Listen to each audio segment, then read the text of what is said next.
Eh, Assalamualaikum warahmatullahi wabarakatuh. Waalaikumsalam warahmatullahi wabarakatuh.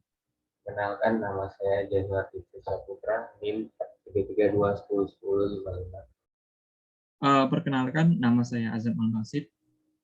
NIM saya 43321011054. Jadi di sini kami akan menjelaskan tentang uh, UPT kami, yaitu tentang risk assessment. Jadi langsung saja.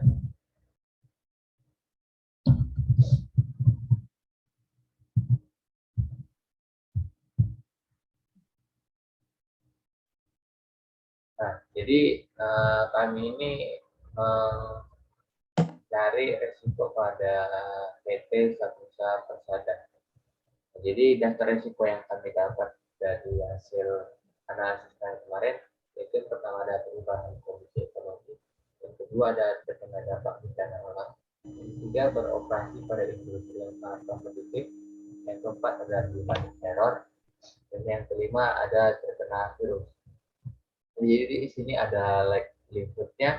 Jadi kalau kalau rendah itu kami patokin skor 0,1, kalau medium atau sedang itu 0,5. Nah, kalau resikonya tinggi itu 1,0. Nah, jadi di sini kami melakukan perhitungan pada risk determination. Nah, jadi ini dapat langsung dilihat hasil dari perkaliannya. Kalau yang kondisi ekonomi 15, bencana alam 49, yang lain dapat dilihat pada PPT tersebut. Nah, jadi selanjutnya akan dijelaskan oleh Azhar. Oke, saya akan mengambil alih. Ada kebijakan, yaitu kode etik merupakan kebijakan paling mendasar bagi suatu perusahaan ya. Manajemen pemangku, kepentingan maupun pemegang saham dalam menjalin hubungan yang sesuai dengan tujuan perusahaan dan asas kepatutan.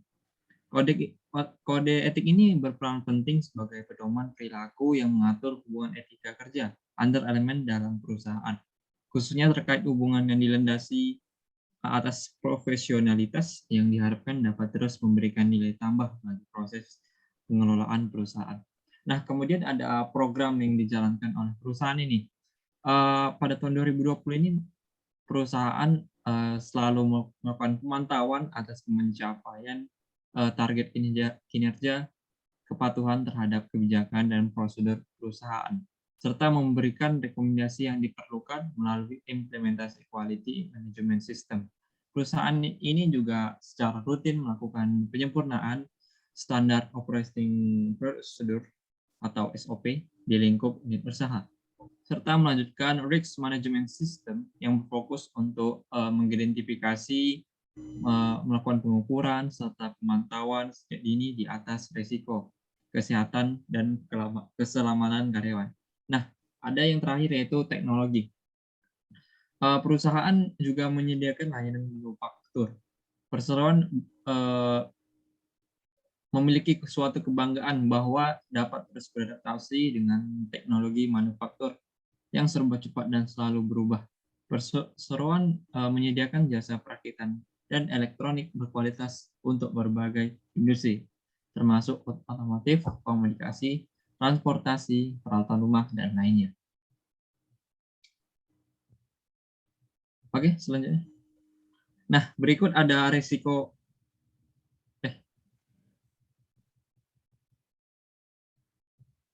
Bentar. Nah, berikut ada resiko, dampak, kemungkinan, mitigasi, dan rating kemungkinan, rating kerentanannya. Yang pertama itu ada perubahan kondisi ekonomi. Dampak material yang dampak negatif dari resiko tersebut, pesanan pelanggan dapat menurun dan berdampak negatif pada hasil keuangan perseroan. Kemudian mitigasi gitu atau pencegahan lah bisa dibilang, menjajaki segmen berbagai bisnis dan diversifikasi portofolio dengan pelanggan perseroan untuk mengurangi untuk mengurangi ketergantungan perseroan pada pelanggan tertentu. Selanjutnya ada kebakaran. Dampak penyebabnya atau dampak terjadinya hubungan arus pendek, tidak adanya alat pemadam kebakaran, petir yang menyambar, hilangnya data perusahaan tanpa melakukan recovery. Nah, pencegahannya yaitu membuat disaster recovery plan atau pencadangan. Kemudian membangun data center disaster recovery center yang kuat dan tahan terhadap bencana alam. Dan yang terakhir selalu melakukan backup dan restorasi data. Selanjutnya resikonya beroperasi pada industri yang sangat kompetitif karena bersaing sehingga menimbulkan dampak yang tidak signifikan. Nah, pencegahan yang kami identifikasi yaitu perusahaan harus memberikan layanan manufaktur berteknologi tinggi, mempertahankan standar kualitas yang tinggi, merespon secara fleksibel dan cepat terhadap perubahan desain dan jadwal pelanggan, dan menghasilkan produk dengan kualitas yang dapat diandalkan dengan harga yang bersaing. Selanjutnya yaitu human error, yaitu dampaknya karyawan yang tidak terampil dan kesalahan entry data. Nah, pencegahannya yaitu dengan melakukan pelatihan tiap bulan atau tiap minggunya. Selanjutnya yaitu terkena virus.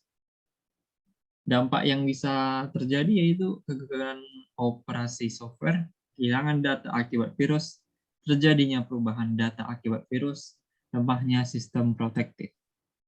Kemudian pencegahan atau mitigasinya mengelompokkan data berdasarkan kegunaannya secara jelas, lalu membuat backup menggunakan antivirus yang berlisensi.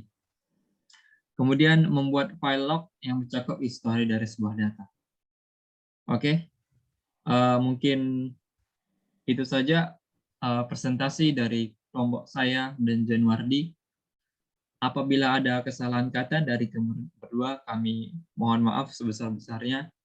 Sekian, wassalamualaikum warahmatullahi wabarakatuh. Waalaikumsalam warahmatullahi wabarakatuh.